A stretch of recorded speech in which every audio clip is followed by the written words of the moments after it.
I'm going to tell you how Spider-Man came into being. It's a true story, although sometimes it's hard even for me to believe it. But we had already done the Fantastic Four and I think maybe the X-Men. I can't remember the order, but my publisher came to me and he said, "Stan, I want you to come up with another superhero." So I said, okay, and I went home, and when my publisher said do something, I'd better do it because I wanted to keep my job. I thought, what can I come up with now? And the most important thing in a superhero at first is the superpower. Once you get that, everything else comes along. So I thought, what power will I give a new guy? And I saw a fly crawling on the wall. And I said, hey, if I could get a superhero that could stick to walls and crawl on them, man, that would be cool. And no, I'm lying to you.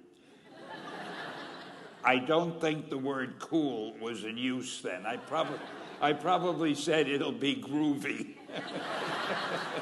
I'll never lie to you. So I thought that was good. Now I needed a name.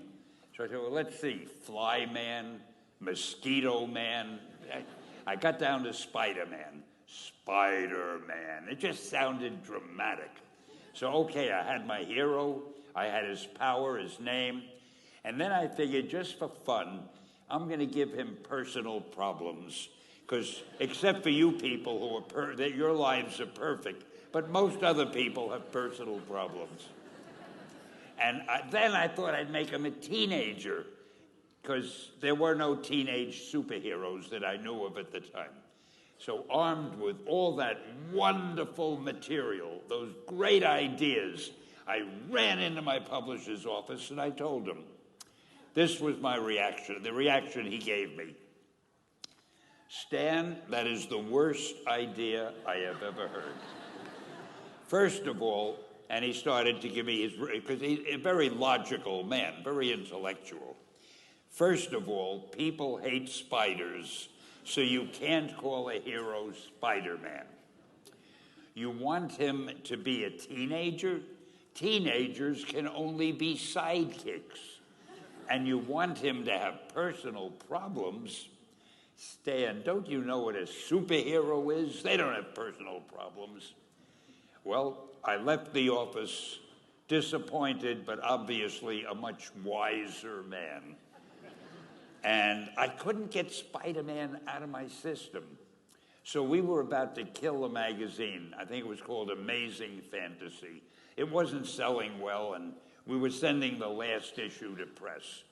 When you do the last issue of a magazine, nobody cares what you put in it because the book is dying.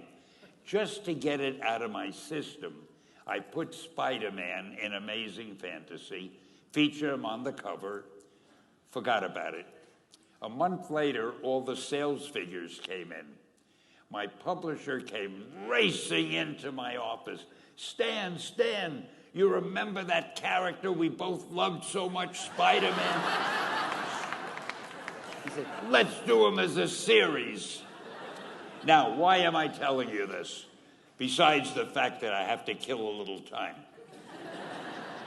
If you have an idea that you genuinely think is good, don't let some idiot talk you out of it. Now, that doesn't mean that every wild notion you come up with is going to be genius, but if there is something that you feel is good, something you want to do, something that means something to you, try to do it, because I think you can only do your best work if you're doing what you want to do, and if you're doing it the way you think it should be done, and if you can take pride in it after you've done it, no matter what it is, you can look at it and say, I did that, and I think it's pretty damn good. That's a great feeling. So don't let idiots talk you out of something that you think is good.